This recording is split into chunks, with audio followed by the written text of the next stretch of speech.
studiyamızda müzakirə açaraq qonağımız İcbari Sığorta Bürosunun Biznesin İnkişafı Departamentinin rəhbəri xanım Camalovadır. Xoş gəlmişsiniz studiyamıza. Gəlin elə əvvəlcə sadə formada soruşaq, avtomobillərin icbari sığortasında konkret olaraq nələr dəyişir?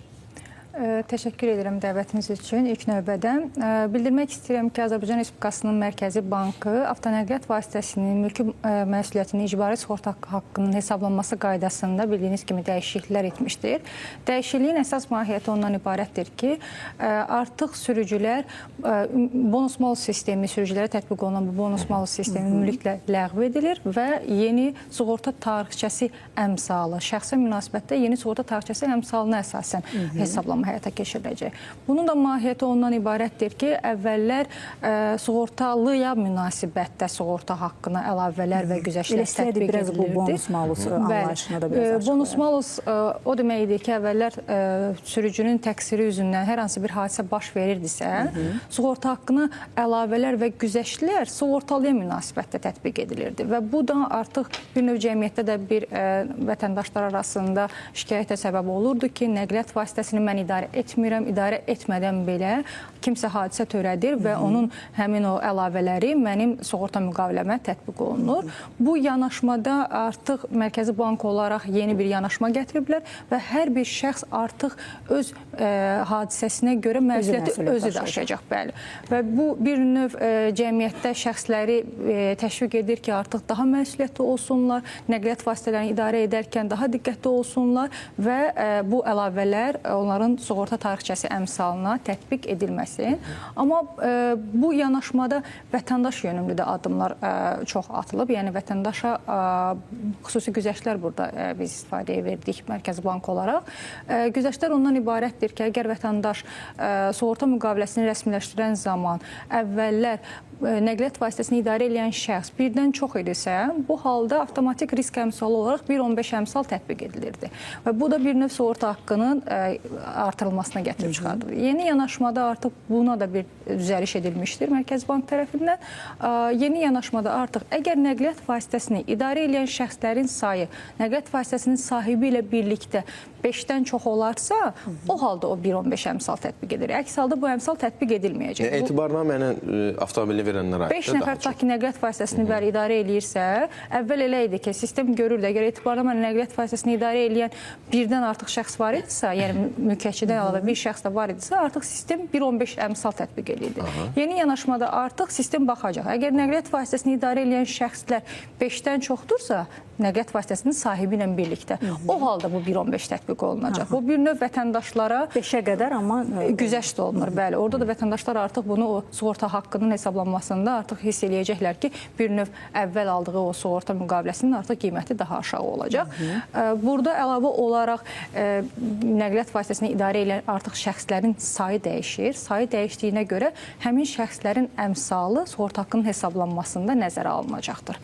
5 nəfər idarə edirsə bu nəqliyyat vasitəsində onların əmsalı sığorta tarixçəsi əmsalının formalaşmasına təsir eləyəcəkdir. Yaxşı, müsbət mənada. Yəni qəza eləməyən sürücülər bəli, çox müsbət olacaq. Çox müsbətdir. Yəni demək olar ki, amma aşağı həddi müəyyən olunub da mən belə başa düşdüm həmin sürücülər üçün. Əvvəllər bu müəyyən sığorta şirkətləri tərəfindən müəyyən faiz dərəcələri ilə endirimlər tətbiq olunur. Tutaq ki, 50 manatlıq bir icbari sığorta 5 il ərzində təsəvvür edirsən 10%-dən 50% endirim deməkdir. İndi artıq o minimum hədd müəyyən olunur. 25 manat idisə, indi olacaq 30 manatdan artıq aşağı hədd müəyyən olmayacaqdır. Mən belə başa düşdüm. Düz vurğuladınız əslində. Əvvəllər də belə deyək, bu bonus mal sistemi olanda da siniflər var idi və siniflər arasında bu keçidlər mövcud idi.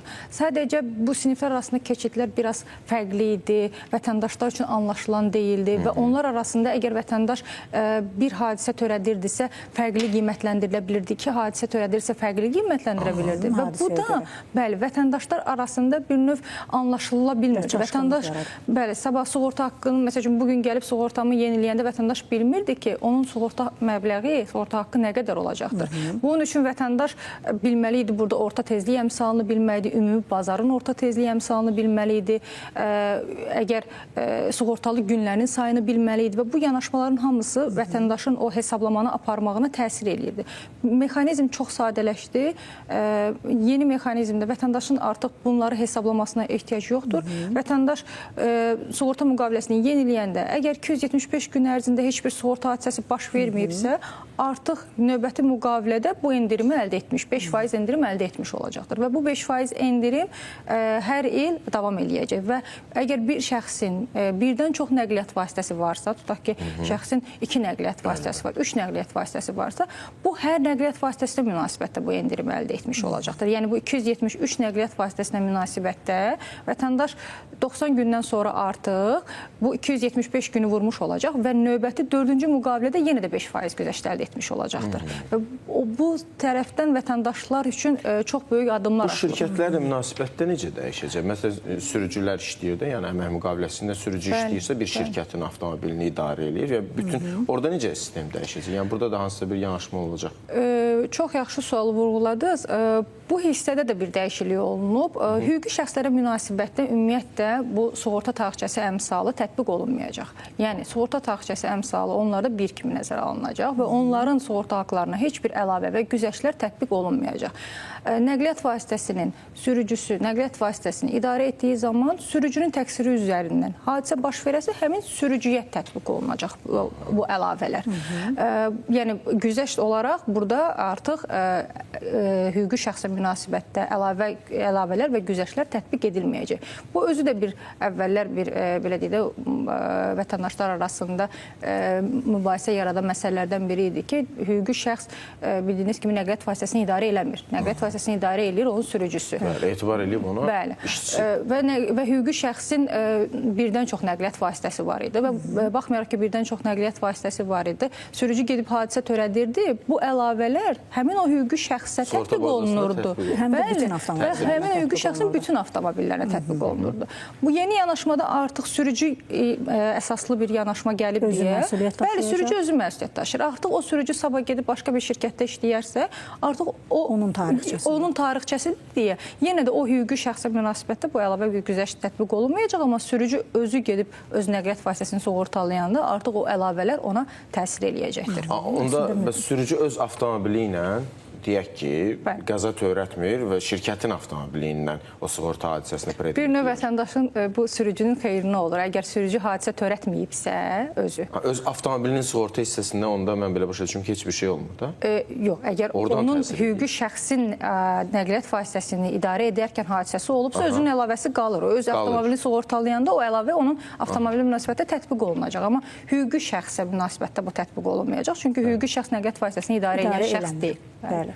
Ümumiyyətlə bir dəfə qəza törədən sürücünün qəza, yəni sığorta haqqı dərhal nə qədər arta bilir?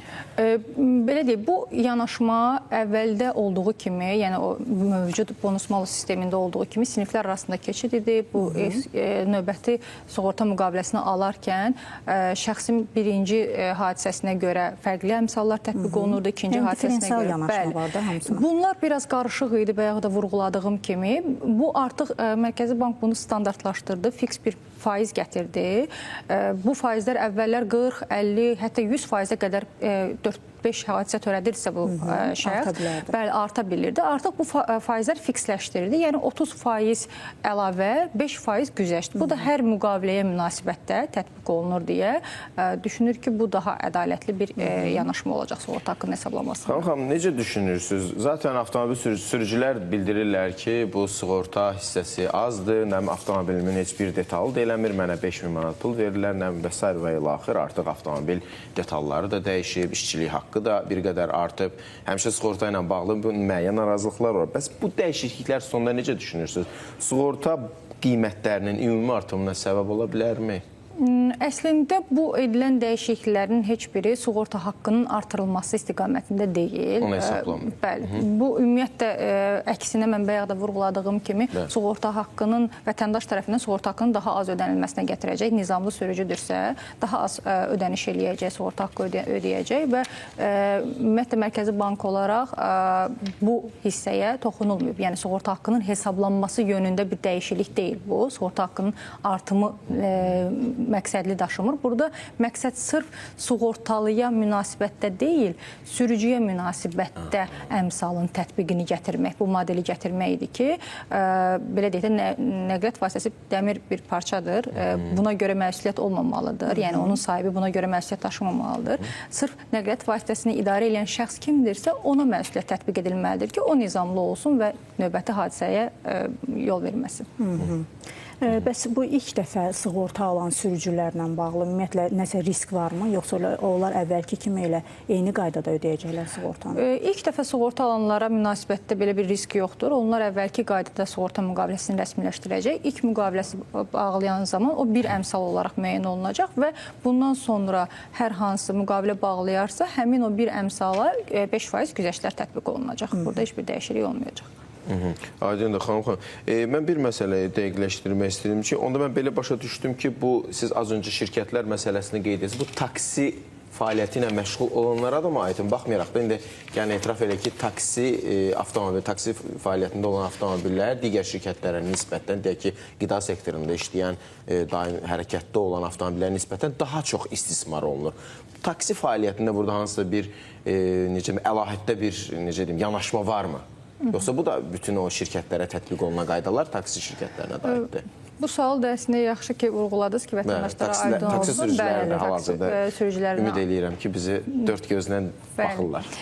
Taksi fəaliyyətində mövcud yanaşma indiki qaydada olduğu kimi saxlanılır. Yəni, özünüz də bayaq qeyd etdiyiniz kimi, taksi fəaliyyətində istifadə olunan nəqliyyat vasitələri intensiv olduğuna görə bu hüquqi şəxslərə tətbiq etdiyimiz yanaşma Mərkəzi Bank tərəfindən taksilərə münasibətdə tətbiq edilməyib. Onlar olduğu kimi, mövcud yanaşma necə idisə, yeni qaydada olduğu kimi də onlara tətbiq olunacaq. Yəni, taksi hüquqi şəxsə münasibətdə hüquqi şəxsin özünə tətbiq olunacaq. Çünki orada nəqliyyat vasitəsinin intensiv istifadəsindən söhbət gedir və adi hüquqi şəxslərə münasibətdə biraz yanaşmalar fərqlidir. Amma şirkətlərlə münasibətdə ölçülür? Bəli, ancaq sürücüyə münasibətdə olacaq. Aydın. Amma taksi şirkətləri istisna olmaq. Bəli, taksi şirkətləri istisna olmaq. Əslində bu çox vacib məqam idi.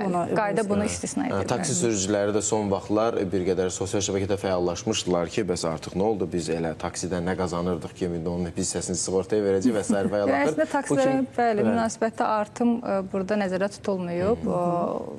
Bu, yəni yeni qayda olduğu kimi onlara şamil olunacaqdır.